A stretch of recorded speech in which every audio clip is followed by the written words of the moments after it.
தலைமை அனைவருக்கும் வணக்கம். இந்த ப்ரோக்ராம் வந்து பயிற்சி பட்டறைக்காக பண்ணியிருக்கிறாங்க.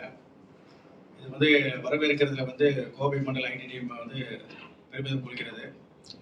முதலில் மாநில துணைத் தலைவர் அவர்களுக்கு கோவை மண்டல ஐடி டீம் சார்பாக வரவேற்பு அளிக்கிறோம்.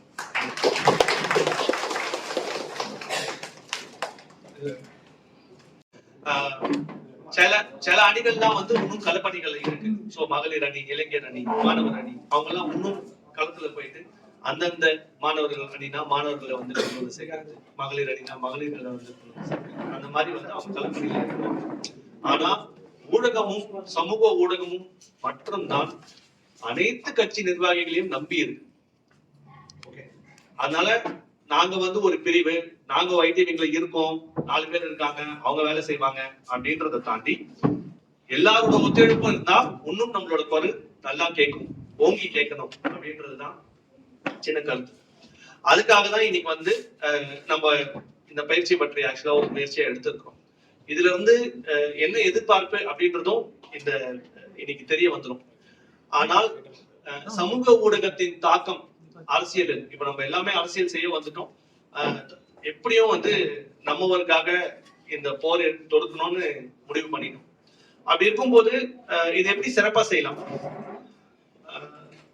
ரொம்ப கஷ்டப்பட்டு வேலை செய்யற ஒரு யுக்தி இருக்கு. நம்ம எல்லாருமே நம்ம வேலையில கஷ்டப்பட்டு வேலை செய்யற ஒரு யுக்தி இருக்கு.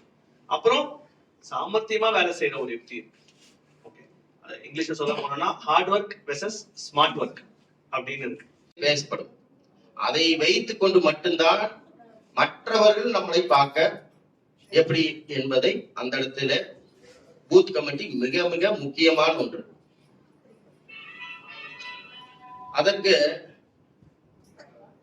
சுமாரா குறிப்பிட போனா ஒரு பூத்துக்கு ஆவரேஜா 250 பேர், 250 பூத் ஒரு தொகுதிக்கு ஆவரேஜா 3 பேர்னு போட்டாலும் கூட 750 பேர் தேவை.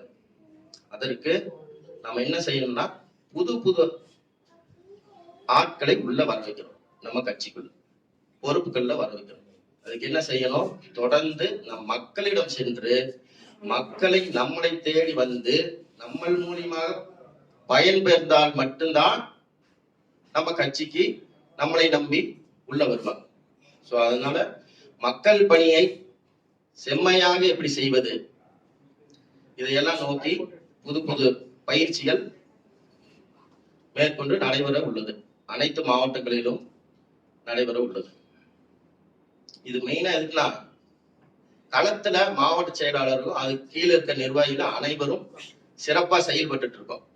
ஆனா இது மட்டுமே போதுமா? போதாது. பல விஷயங்கள் இருக்கிறது. தினம் தினம் நம்மளை நாம் எப்படி மெருகேற்றிக் கொள்கிறோமோ அதன்படி பயிற்சியை அடிக்கடி செய்து கொண்டிருந்தால்தான் ஒரு நாட்டில் ராணுவ பயிற்சி, இந்த நாடு அமெரிக்கா கூட ஜப்பான் சேர்ந்து பயிற்சி செய்து அப்படின்னா அது ஒரு மிகப்பெரிய வெளியில வரும்போது மிகப்பெரிய செய்தி. ஏன்னா அவங்க வலுவை காட்டுறாங்க. அந்த மாதிரி நம்மளை நாமளே பயிற்சி செய்து கொண்டு அந்த பயிற்சி மூலியமாக மக்களுக்கு பயிற்சி கொடுத்து அவர்களை முன்னேற்ற வேண்டும், அவர்களுக்கு தேவைகளை செய்ய வேண்டும்.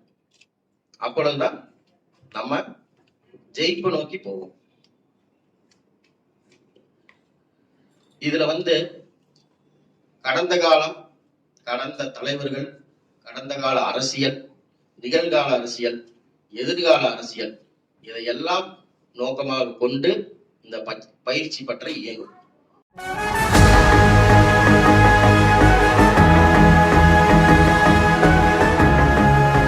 இது உங்களுக்காக ஆன கட்சி. நான் உங்கள் கருவி.